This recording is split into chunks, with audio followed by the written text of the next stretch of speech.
तो RRB NTPC की तैयारी चल रही है और उसका जो इतना बड़ा सिलेबस है उसे देखकर थोड़ी घबराहट हो रही है? अगर हाँ, तो चिंता मत कीजिए, ये विश्लेषण खास आपके लिए ही है। आज हम विशेषज्ञ नीरज मैम के सुझावों के आधार पर एक ऐसी स्मार्ट रणनीति पर बात करेंगे जो सिर्फ मेहनत नहीं बल्कि सही दिशा में मेहनत करना सिखाएगी। फॉर्म तो भर दिया, लेकिन तैयारी का क्या? अक्सर ऐसा होता है, हम सोचते हैं चलो कल से पक्का शुरू करेंगे, और वो कल बस आता ही नहीं। हफ्ते और महीने कैसे निकल जाते हैं पता ही नहीं चलता। अगर आपके साथ भी कुछ ऐसा ही हो रहा है तो आप अकेले नहीं हैं। लेकिन जानते हैं, यहीं पर सफल उम्मीदवार और बाकी लोगों में फर्क पैदा होना शुरू हो जाता है। और पता है इसकी सबसे बड़ी वजह क्या है? वो है आरआरबी एनटीपीसी का ये इतना बड़ा सिलेबस। जाहिर है, जब इतने सारे टॉपिक सामने हों तो थोड़ी घबराहट तो होगी ही। समझ ही नहीं आता कि पहला कदम कहाँ रखें, और बस इसी कंफ्यूजन में तैयारी शुरू ही नहीं हो पाती। तो चलिए अब बात करते हैं उस सबसे बड़ी, सबसे आम गलती की जो ज्यादातर लोग करते हैं। ये एक ऐसा जाल है जो दिखता तो कड़ी मेहनत जैसा है, पर असल में ना ये आपकी सफलता के रास्ते का सबसे बड़ा रोड़ा है। अब जरा इन नंबर्स को देखिए, ये सच में चौंकाने वाले हैं। सोचिए, करीब करीब 98% उम्मीदवार एक ही तरह की गलती दोहराते हैं, और सिर्फ 2% ही एक स्मार्ट, एक स्ट्रेटेजिक अप्रोच अपनाते हैं। और अंदाजा लगाइए कि आखिर में सिलेक्शन किसका होता है? जी हाँ, इन्हीं 2% लोगों का। तो आखिर फर्क क्या है इन दोनों में? देखिए, जो 98% वाली भीड़ है वो क्या करती है? किताब उठाई और बस पेज नंबर 1 से रटना शुरू। कोई प्लान नहीं, कोई डायरेक्शन नहीं। दूसरी तरफ ये जो 2% स्मार्ट लोग हैं, ये पहले रुकते हैं, सोचते हैं और एनालाइज करते हैं कि भाई एग्जाम में असल में पूछा क्या जाता है। वो सीधे पढ़ाई में नहीं कूदते, बल्कि पहले एक पूरा गेम प्लान तैयार करते हैं। ये बात ना बिना सोचे समझे पढ़ने के खतरे को बिल्कुल साफ साफ दिखाती है। जरा सोच कर देखिए, आपने किसी एक टॉपिक पर अपने 10-15 दिन लगा दिए, पूरी मेहनत से पढ़ा, और बाद में आपको पता चलता है कि अरे, इससे तो कभी सवाल ही नहीं पूछे गए। इससे बड़ा टाइम और मेहनत का वेस्टेज और क्या हो सकता है ना? तो ठीक है, प्रॉब्लम तो समझ आ गई। अब बात करते हैं सॉल्यूशन की। इसका समाधान क्या है? चलिए अब देखते हैं कि ये स्मार्ट तैयारी आखिर होती क्या है। अब हम अंधी मेहनत को छोड़कर एक इंटेलिजेंट, एक फोकस्ड अप्रोच की तरफ बढ़ेंगे।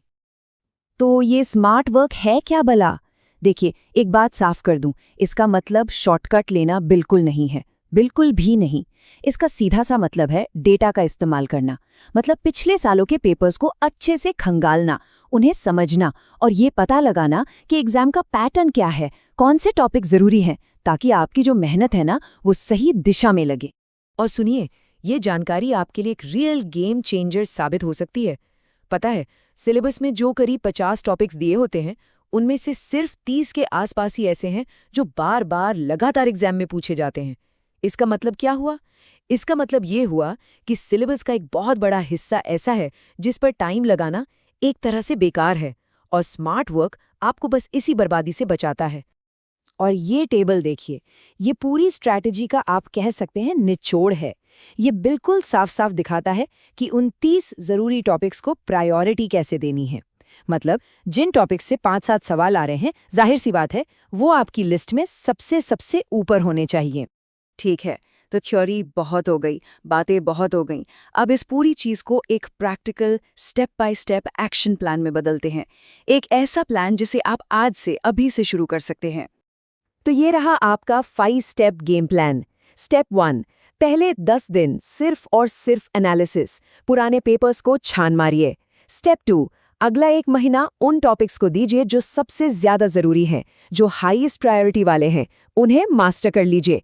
स्टेप 3, फिर अगला महीना दूसरी प्रायोरिटी वाले टॉपिक्स के लिए। स्टेप 4, इसके बाद अपना पूरा फोकस एमसीक्यूज पर शिफ्ट कर दीजिए।